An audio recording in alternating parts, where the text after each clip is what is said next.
Ao dizer não tenhais medo no evangelho de hoje, Jesus não estava negando a possibilidade de sentirmos medo em frente às adversidades, mas estava nos encorajando a confiarmos nele, a exemplo de Jeremias, contra tudo e contra todos, e a não deixarmos que o medo nos domine.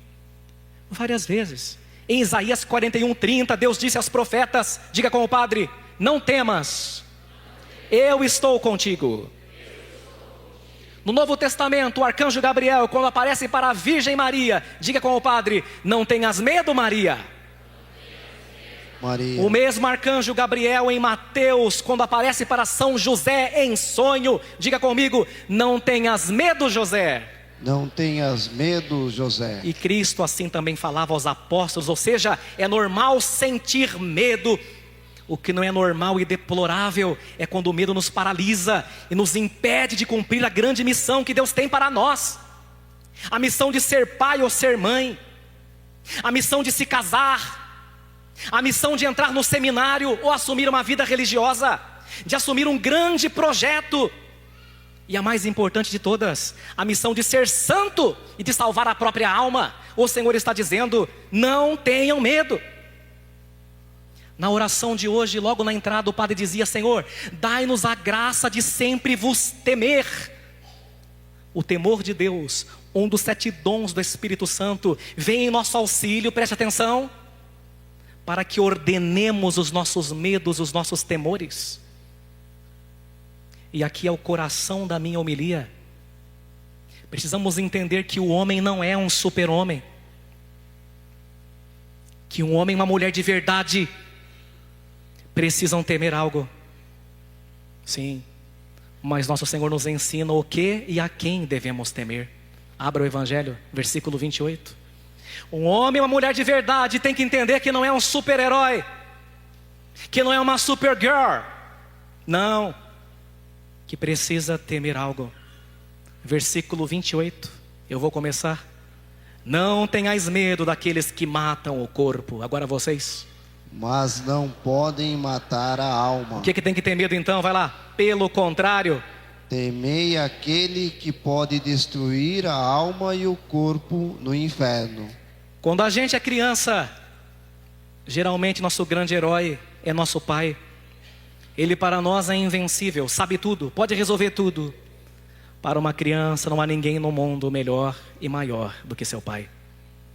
E se não é assim, você, pai, precisa se converter e melhorar, porque o normal é isso. Mas há um pensamento do apresentador Marcos Mion que pode lançar luz sobre essa realidade, fazendo-nos pensar. Todo mundo conhece o filho excepcional e especial que o Marcos Mion tem. É um católico, dicas de passagem. Ele escreveu assim recentemente: não só o exercício, que está na moda, o culto não à saúde, mas ao corpo, né? A cada 10 que malham, 9 é por vaidade, 1 é por saúde. Não é só o exercício, mas a demonstração da fé que molda o caráter dos pequenos que olham para você, pai, nos exemplos ansiosos para afirmarem seu próprio caráter e suas crenças. E o Marcos Mion diz: um dia eles crescem e descobrem que somos apenas homens, com falhas, medos, e que na verdade não temos todo o conhecimento do mundo e muito menos todas as respostas como eles imaginavam que nós tínhamos. Eu não sei você, mas até meus 10 anos de idade eu achava que meu pai sabia tudo e resolvia tudo. Só depois fui me frustrando, percebendo que ele era um ser humano tão falível quanto eu. Diz o Marcos: é nessa hora, quando eles descobrem que você não é o herói que eles imaginavam, que seus filhos, sendo criados sob a palavra de Deus, vão ter toda a diferença. Porque você vai ter mostrado para eles que também se ajoelha perante alguém. E isso vai fazer toda a diferença.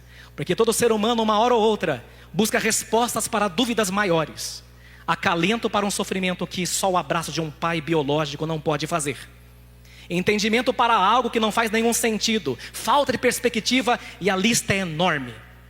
E seu pai não vai poder te ajudar. E se você, como pai, não ensinou ele ou ela a buscar as respostas em Deus, o caminho para as drogas, a depressão e a violência, entre outros, certamente se abrirão. Esse depoimento de Marcos Mion me fez lembrar um fato. A professora de uma escola daqui da região pediu aos seus alunos para fazerem desenhos sobre seus heróis preferidos e que escrevessem o porquê de terem escolhido aqueles heróis específicos. Como os senhores e senhoras podem imaginar, heróis da Marvel não faltaram. Mas um garotinho fez uma cartolina, nada mais, nada menos que para Deus. E escreveu Deus. E quando a professora lhe perguntou o motivo de ter escolhido como seu herói Deus, o menino respondeu: eu nunca vi meu pai se curvar diante de nenhum homem nessa terra, nem quando o bandido entrou em casa. Mas todas as noites, ou quando a gente vai à igreja, eu vejo ele falando de joelhos com alguém que eu ainda não sei muito bem quem é. Quando ele vai à missa, vejo beijar a mão de um homem menor do que ele, mas que representa esse ser a quem ele adora e diante do qual ele se curva.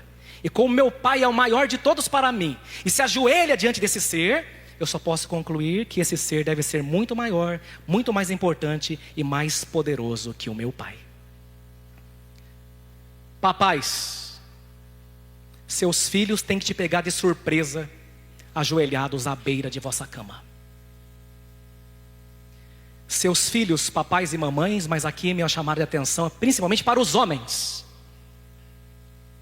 Seus filhos têm que aprender quando vocês entram numa igreja e entram na capela do Santíssimo, tem que aprender a se ajoelhar com você diante do sacrário e entender que não existem super-heróis, que um grande homem deve temer algo que seja maior do que ele, e esse algo que é maior do que ele é Deus, porque a verdade é que não existem grandes homens, existe um grande Deus que faz grandes obras através daqueles que têm a coragem de se considerarem pequenos.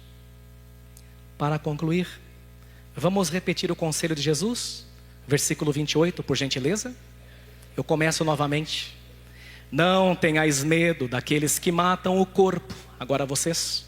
Mas não podem matar a alma. Pelo contrário, temei aquele que pode destruir a alma e o corpo no inferno. Diz o livro de Provérbios 9:10, Timor domini principium sapientiae. O temor do Senhor é o princípio da sabedoria. Quando não nos rendemos ao respeito humano, ao que os outros vão pensar, nos abrimos a conhecimento verdadeiro. O medo, portanto, não é em si uma coisa ruim. Mas do que você tem medo? Você tem medo de quê? Pense. A gente tem medo de muita coisa que no fundo não vale a pena e uma total perda de tempo e de energia. Medo de perder o emprego, medo de ficar doente, medo de perder alguém ou que alguém nos deixe, medo de morrer. Mas a verdade é que só um medo vale a pena. O medo de perder a Deus para sempre ou de desagradá-lo, até porque a consideração e o respeito das pessoas, Jeremias que o diga, é a coisa mais volátil que existe. Os homens gritam hosanas para você no domingo de Ramos e tem a coragem de gritar crucifica-o na sexta-feira santa. Eles comem com você a sua mesa e amanhã para eles você sequer existe. Ou como dizia São Luís Maria Grignon de Montfort, Jesus teve muitos amigos em volta da mesa, mas poucos em volta da cruz. Por isso bendito é aquele que confia no Senhor. Termino com o último pensamento, que é de deixar a gente pensando a semana inteira. Você descansa no avião, sem mesmo conhecer o piloto. Você descansa em um cruzeiro, sem sequer saber o nome do capitão. Descanse e até dorme num ônibus, sem mesmo conhecer o motorista. Então por que você não faz o mesmo com Deus? E descansa nos braços dele, ainda que seja no fundo do poço, sabendo que ele te ama e tem o controle de todas as coisas?